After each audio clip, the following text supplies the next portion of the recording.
Sejam bem-vindos a mais um vídeo do canal Viver para Educar. Meu nome é Fernando Michel, sou professor de Sociologia e o nosso tema de hoje iremos abordar Max Weber. Espero que tenham uma boa aula e não se esqueçam de inscrever-se no canal e também dar um like para que a plataforma possa indicar outros conteúdos interessantes para vocês. Boa aula!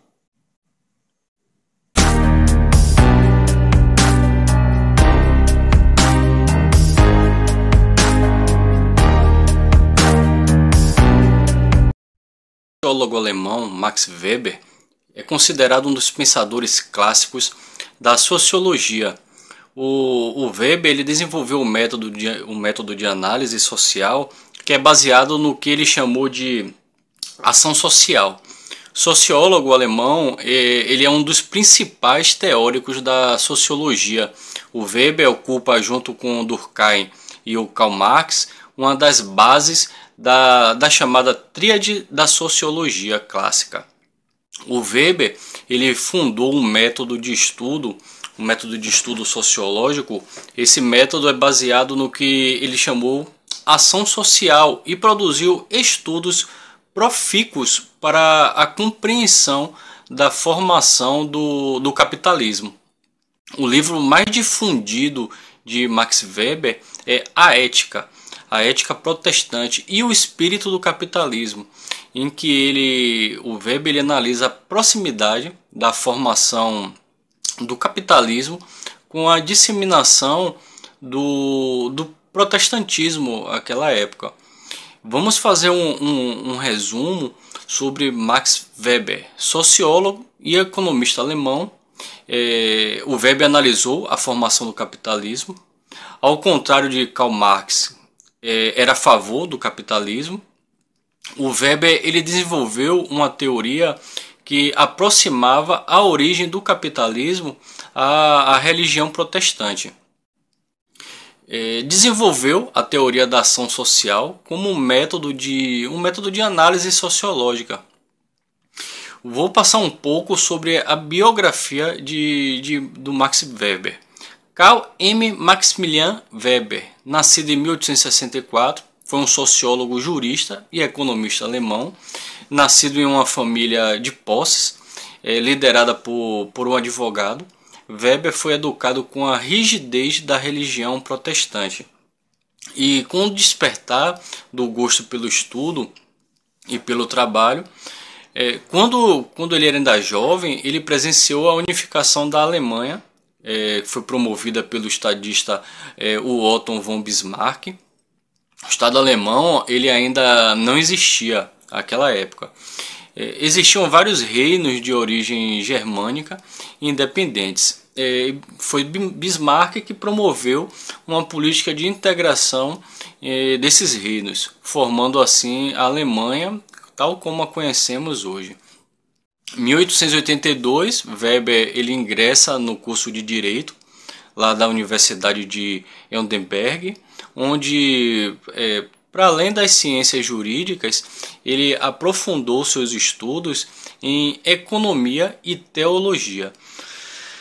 Já em 1889, ele concluiu seu doutorado em Direito na Universidade de Berlim. E em 1893 ele foi nomeado como professor na Universidade de Friburgo. Entre os anos de 1882 e 1897, além da carreira acadêmica, Weber ele atuou no cenário político alemão. Nessa empreitada ele não obteve muito sucesso. O sociólogo era um homem muito rígido consigo, e a idealização do trabalho que ele tinha e do sucesso financeiro como realização de um homem digno. Essa ideia ela aparece nas obras citadas que eu passei anteriormente. Ele parecia acompanhar, e tudo isso parecia acompanhar a sua vida. O sociólogo e historiador austríaco Michael Pollack, que desenvolveu um trabalho biográfico sobre Weber, ele afirma que o sociólogo alemão ele odiava a ideia de depender financeiramente de seu pai. Primeiro por ter algumas diferenças familiares com o progenitor, e também por cobrar de si um sucesso profissional e financeiro. Sucesso esse que geralmente é demorado para quem está iniciando uma carreira de pesquisador, e principalmente pesquisador acadêmico. Sabe-se que para tornar-se um professor universitário e pesquisador é necessário estudar muito antes de conseguir esse êxito.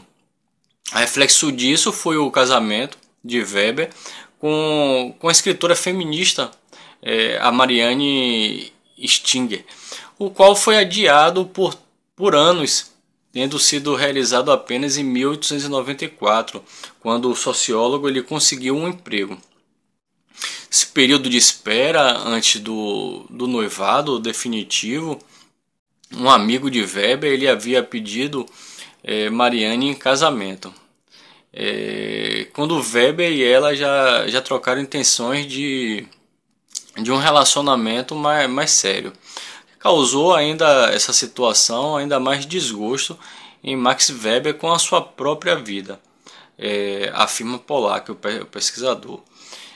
Em 1887, a mãe de Weber decide viajar para poder visitá-lo. Seu pai não permitiu que a esposa fosse sozinha e Weber não gostou da ideia de recebê-lo em casa. Expulsou logo na sua chegada. Algum tempo depois seu pai morreu e Weber ele teve praticamente um colapso mental, entrando em profunda depressão, a qual o impediu de trabalhar. O sociólogo conseguiu uma licença da universidade e ele decidiu viajar, percorrendo vários lugares da Europa. A Itália era o de seu destino preferido, e conhecendo os Estados Unidos também nessa época. Esse período ele tenta voltar a lecionar, não obtendo êxito. No entanto, por conta de sua doença, a sua situação mental atormentava, principalmente pela vergonha que ele sentia da depressão e de não conseguir trabalhar. Ser sustentado por uma licença era ainda mais vergonhoso e inaceitável para o pensador. Em 1903, Weber ele pede demissão da universidade. Foi negado essa demissão para ele pela competência que ele tinha. A administração pública entra em acordo com ele, concedendo uma aposentadoria e, em troca, torna o professor honorário da Universidade de Heidelberg, direcionando a ele uma carga horária mínima de trabalho para que ele pudesse cumprir. O que deu certo para que o sociólogo ele voltasse a trabalhar e recuperasse sua saúde mental. Nesse período que Weber retorna, ele volta também a escrever com intensidade, redigindo inclusive a sua obra magna, a Ética Protestante e o Espírito do Capitalismo.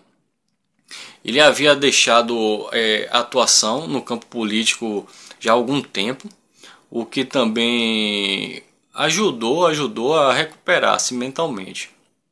Weber ele chegou a vivenciar a Primeira Guerra Mundial e em 1919 foi conselheiro da delegação alemã nas conferências que antecederam o Tratado de Versalhes. A Alemanha ela perdeu muito com o acordo, o Tratado de Versalhes, pois teve seu exército reduzido, perdeu território e teve que pagar uma indenização pelos estragos causados pela Primeira Guerra Mundial, a Grande Guerra. Entre 1919 e 1920, Weber também atuou como membro da comissão que formulou a Constituição de Weimar. Esse documento ele oficializou a chamada República de Weimar. Foi um período republicano da Alemanha. Esse período iniciou com o fim do Segundo Reich, que foi o Segundo Império, que começou em 1871 com a unificação de Bismarck e terminou com o início do Terceiro Reich. Esse Terceiro Império ele se iniciou com a chegada de Hitler ao poder em 1933. Em 1920, uma pneumonia severa deixou Weber acamado, levou à morte aos 56 anos de idade. Até então, o sociólogo Max Weber ele havia publicado apenas os livros A Ética Protestante e o Espírito do Capitalismo, 1905, Economia e Sociedade, 1910, e A Ciência como Vocação, 1917. Obras pós-morte. Após a morte de Weber, Marianne, a sua esposa, Weber teve sua esposa que realizou uma curadoria de sua obra e foi responsável pela publicação póstuma de um segundo volume de Economia e Sociedade, 1921. Também A Metodologia das Ciências Sociais, 1922, e História Econômica Geral, 1923. Sobre teoria e pensamentos. As principais ideias de Max Weber. Os principais objetivos de estudo de Weber na sociologia foram o capitalismo e o protestantismo, o que levou o sociólogo a desenvolver uma sociologia, essa sociologia chamada Sociologia da Teologia. A visão weberiana do capitalismo ela é diferente da visão marxista. Enquanto Marx via no capitalismo a exploração do proletariado pela burguesia, Weber encara-o como o fruto de um ideal, o ideal do capitalismo. Como um ideal, o capitalismo ele promovia uma espécie de racionalização do trabalho e do dinheiro, sendo sustentado pela prosperidade e pela capacidade cada vez maior de gerar dinheiro com o capitalismo. Max Weber ele foi profundamente influenciado pela filosofia de Kant, sustentada pelo idealismo. Para Kant, o plano das ideias e conceitos deveria pautar todo o trabalho filosófico, que partiria da prática para chegar aos conceitos mais puros e, a priori, anteriores a qualquer vivência material. O Max Weber ele acreditava que o capitalismo originava-se com um ideal, com um espírito, e a partir disso esse sistema ele ia sendo construído na prática. Com base nesse ideal surgiu a noção de administração como ciência capaz de promover o crescimento do capital. Para escrever a Ética Protestante e o Espírito do Capitalismo, Max Weber ele leu o texto Conselho a um jovem comerciante de Benjamin Franklin. Com base nesse texto, que expressa a noção que ficou conhecida como um verdadeiro bordão de Franklin, time is money, tempo é dinheiro, e da observação de nações europeias e dos Estados Unidos. O Weber ele elaborou a teoria que dizia que o capitalismo ele teria sido aprimorado com o protestantismo, em especial o calvinista, em nações como a Inglaterra e os Estados Unidos.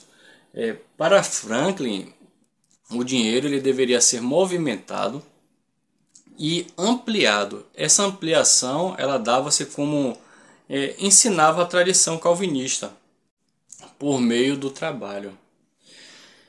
Para os calvinistas havia uma verdadeira noção de predestinação. Essa noção ela foi trabalhada por Weber como uma hipótese a ser considerada, que dizia que o homem já nascia predestinado ao paraíso ou ao inferno. A maneira de saber se determinada pessoa iria para o céu ou era medindo o seu sucesso no trabalho e a sua resistência ao pecado.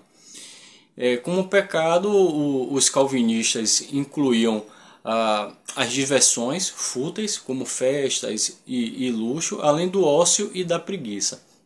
O homem de valor para os calvinistas era aquele que trabalhava muito. o máximo que o seu corpo aguentasse e não se entregava aos prazeres da vida, acumulando assim cada vez mais muito dinheiro.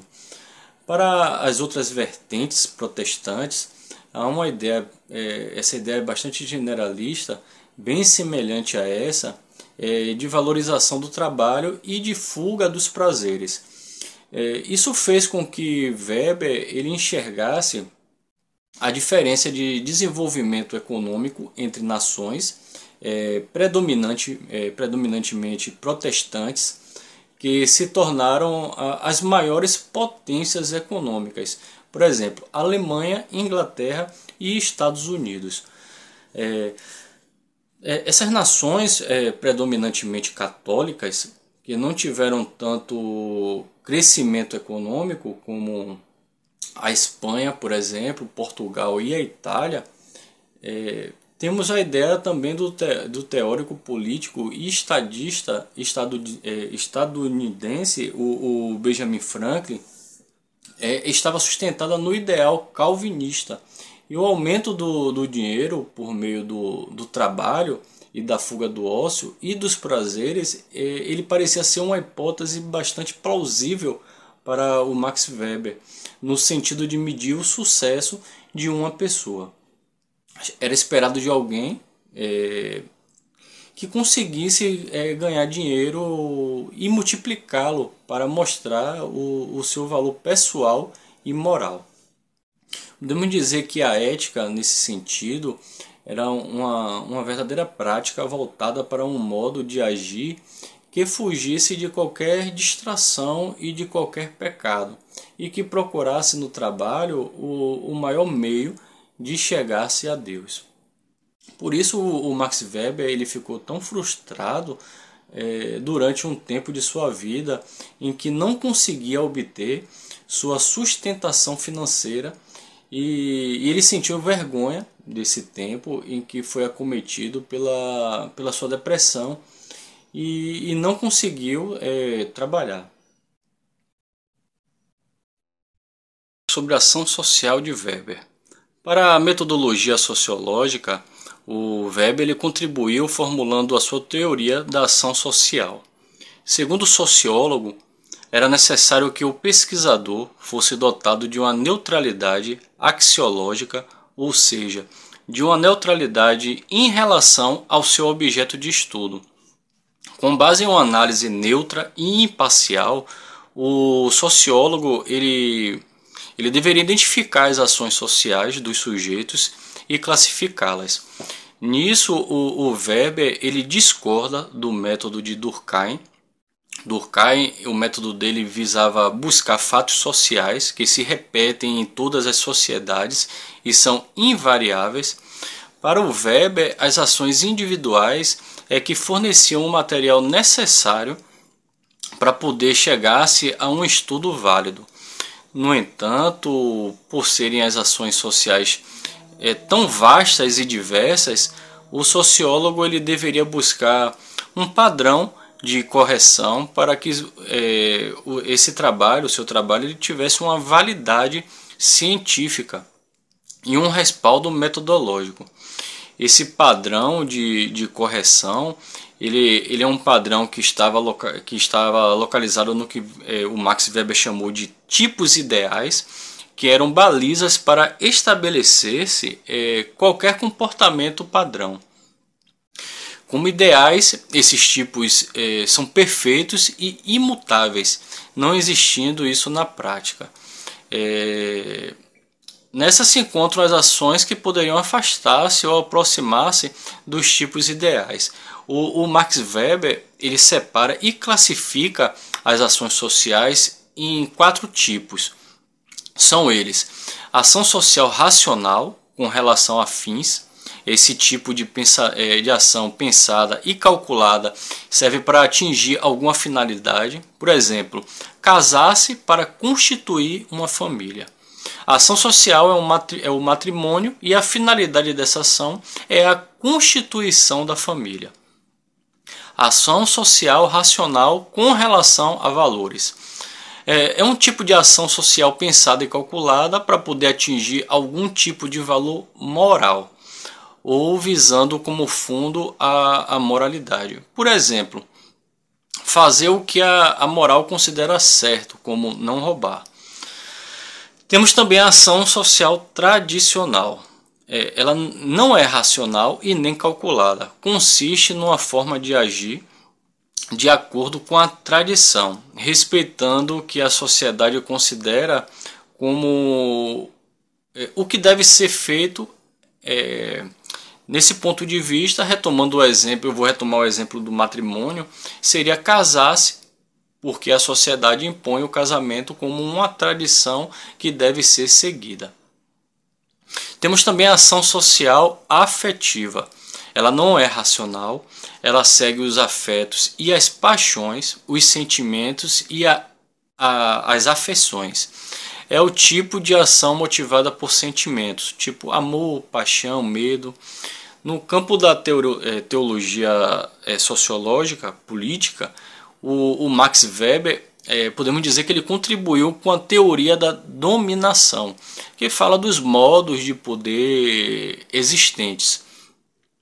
Para Marx, existem 3 tipos de poder ou dominação exercidos que lhe conferem algum tipo de legitimidade. A dominação legal, ela ocorre por meio das leis, é o poder exercido por aqueles que a lei permitiu exercê-lo, como os representantes dos poderes legislativo, judiciário e executivo, no caso de nossa república. A dominação tradicional, ela justifica-se pela tradição. Por exemplo, em uma sociedade patriarcal, o pai ele exerce o poder autoritário dentro da família e respalda-se na tradição para exercitá-lo.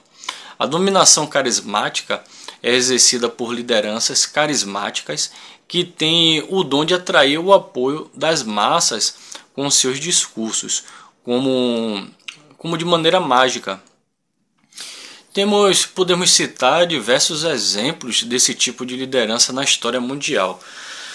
Podemos citar o Hitler, o Mussolini, temos também o Getúlio Vargas e o Fidel Castro. Eu vou citar algumas influências de Max Weber. Vários são os pensadores que influenciaram a sociologia de Max Weber. Por ser um grande estudioso, dedicado à leitura e à pesquisa, o Weber ele pegou de empréstimo diversas ideias para seus trabalhos. Podemos destacar essas ideias, ideias centrais para a sua obra, os seguintes pensadores. Temos o Nietzsche, Friedrich Nietzsche, embora a relação e a leitura de Weber e do filósofo alemão o Nietzsche sobre o cristianismo e a religião sejam completamente opostas, o sociólogo ele adotou uma noção de ciência e de história muito próxima da filosofia do Friedrich Nietzsche, que não acreditava a história defendida pelos positivistas, baseada no fato histórico simples e cru, mas na verdade buscava compreender as interpretações de pessoas na história e levava em consideração a perspectiva sobre a verdade científica. Immanuel Kant também foi um influenciador, filósofo idealista alemão. Ele, na verdade, é um dos principais influenciadores de Weber para a compreensão da existência de ideias que se situam em um campo imutável, que apresentam as formas sobre as coisas, os conceitos, os significados, dentre outros. John Stuart Mill, o filósofo inglês, ele criou a teoria da moral utilitarista. É um tipo de ética baseada em ações úteis para as pessoas, causando um maior benefício a um maior número dessas pessoas. Essa teoria fez Weber enxergar no capitalismo uma justificativa utilitária. Podemos citar essa justificativa: promover o benefício por meio do trabalho e da multiplicação do dinheiro. Temos também um Alex de Tocqueville. O filósofo francês, ele foi um grande defensor do liberalismo, teoria econômica alinhada com o capitalismo. Essa teoria prevê a liberdade econômica para empreender-se sem a interferência do Estado. O Max Weber, ele colheu noções do liberalismo clássico para compor a sua análise do capitalismo.